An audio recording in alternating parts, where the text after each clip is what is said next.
जय श्री कृष्णा मित्रों, आज हम जानेंगे द्रौपदी के विवाह की असली कहानी।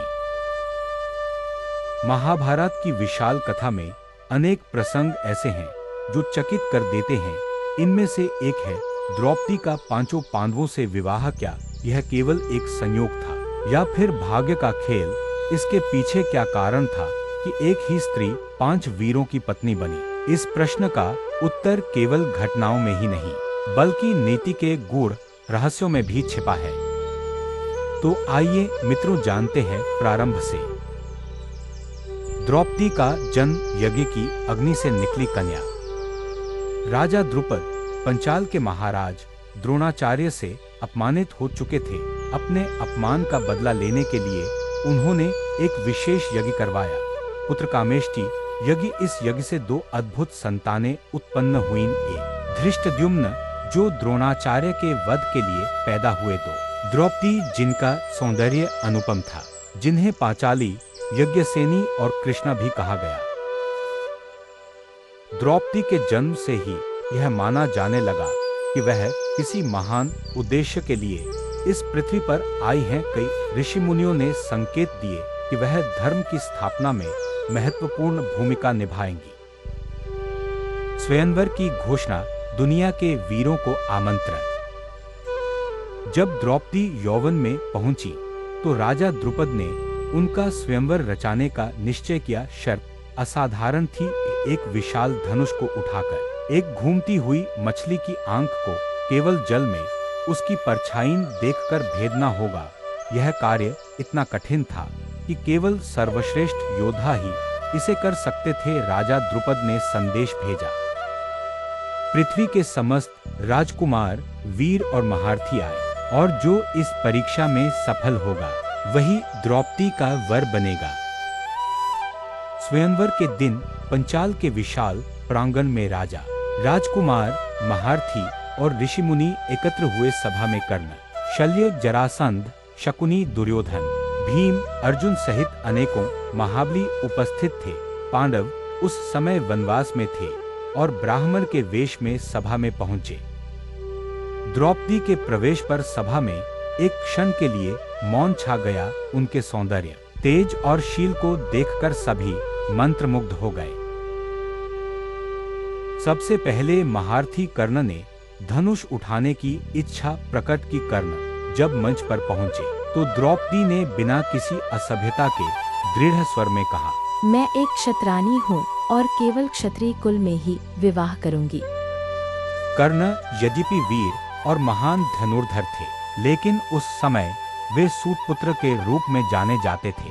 अतः द्रौपदी ने उन्हें अस्वीकार कर दिया। सभा में हलचल मच गई, पर राजा द्रुपद ने द्रौपदी के निर्णय का सम्मान किया। कई राजाओं ने प्रयास किया पर धनुष को कोई उठा भी न सका। तब अर्जुन, जो ब्राह्मण वेश में थे, आगे बढ़े। सभा में कानाफूसी होने लगी। एक ब्राह्मण यह असंभव कार्य कैसे करेगा? अर्जुन ने प्रणाम किया, धनुष के पास पहुंचे, सहजता से उसे उठाया और लक्ष्य पर ध्यान केंद्रित किया। एक क्षण में ही उन्होंने मछली की आंख भेद दी। सभा जयकारों से गूंज उठी। धन्य हो ब्राह्मण कुमार! द्रौपदी ने लज्जा और गर्व के मिश्रित भाव से अर्जुन के गले में वरमाला डाल दी। सभा में उपस्थित कई राजाओं के मुख मुरझा गए। कौरव दल के दुर्योधन, शकुनी और अन्य ने क्रोध में आकर विरोध किया। एक ब्राह्मण द्रुपद की पुत्री से विवाह कैसे कर सकता है? तब भीम ने आगे बढ़कर विरोधियों को रोका और अपने बल का प्रदर्शन कर सभी को शांत कर दिया। अर्जुन द्रौपदी को लेकर अपने भाइयों और माता कुंती के पास पहुंचे। उस समय कुंती अंदर थी और बाहर नहीं देख पा रही थी। अर्जुन ने उत्साह से कहा, माता देखिए हम क्या लाए हैं। कुंती ने बिना देखे ही कहा, जो भी लाए हो 5 भाइयों में बराबर बांध लो। जब उन्होंने बाहर आकर देखा कि अर्जुन एक कन्या को लाए हैं तो वे चौंक गईं, मगर अब उनकी बात वापस लेना उचित न था, क्योंकि पांडवों के लिए माता का वचन अटल था। इस उलझन को सुलझाने के लिए व्यास जी को बुलाया गया। उन्होंने बताया कि यह कोई सामान्य घटना नहीं है, बल्कि नीति का परिणाम है, उन्होंने कहा। द्रौपदी का जन्म केवल इस युग के लिए नहीं, बल्कि कई जन्मों से जुड़ा है। अपने पूर्व जन्म में इन्होंने शिवजी की कठोर तपस्या की थी और उनसे एक ऐसे पति की याचना की थी जिसमें 5 गुण हों। एक धर्म में श्रेष्ठ 2, बल में अतुलनीय 3, शस्त्र विद्या में पारंगत 4, सौंदर्य और रूप में अद्वितीय 5, धैर्य और बुद्धि में महान। शिवजी ने वर दिया कि इनकी इच्छा 5 जन्मों में पूरी होगी, लेकिन इस जन्म में ही 5 गुण 5 अलग अलग पुरुषों में समाये हुए हैं: युधिष्ठिर, भीम, अर्जुन, नकुल और सहदेव। व्यास जी ने यह भी बताया कि द्रौपदी और पांडवों का विवाह धर्म की स्थापना और महाभारत के महान युद्ध की भूमिका के लिए आवश्यक है। राजा द्रुपद की प्रतिक्रिया शुरू में द्रुपद को संकोच हुआ।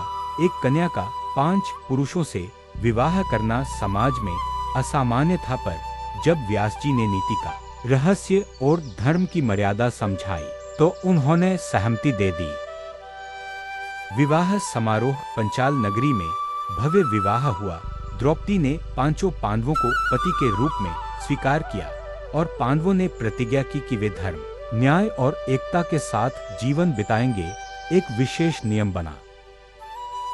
द्रौपदी एक समय में केवल एक ही पति के साथ रहेंगी और एक निश्चित अवधि के बाद ही दूसरे पति के पास जाएंगी। यदि कोई भाई उस समय के नियम का उल्लंघन करेगा तो उसे वनवास जाना होगा।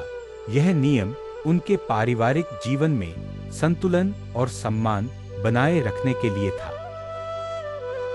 द्रौपदी ने इस विवाह को केवल कर्तव्य के रूप में नहीं, बल्कि धर्म की रक्षा के संकल्प के रूप में स्वीकार किया। उन्होंने 5 पांडवों के जीवन में सामंजस्य बनाए रखा और हर संकट में उनके साथ खड़ी रही। उनका व्यक्तित्व केवल सौंदर्य तक सीमित नहीं था, बल्कि साहस, बुद्धिमत्ता और दृढ़ता में भी अद्वितीय था। नीति का अद्भुत खेल। द्रौपदी का 5 पांडवों से विवाह कोई साधारण घटना नहीं थी। यह एक ऐसी कड़ी थी जिसने आगे चलकर महाभारत के महान युद्ध की नींव रखी। इस विवाह में माता का वचन, व्यास जी का ज्ञान, शिव का वरदान और भाग्य का अद्भुत संयोग, सब कुछ एक साथ जुड़ा था। यही कारण है कि द्रौपदी महाभारत की सबसे महत्वपूर्ण और प्रभावशाली पात्रों में गिनी जाती है।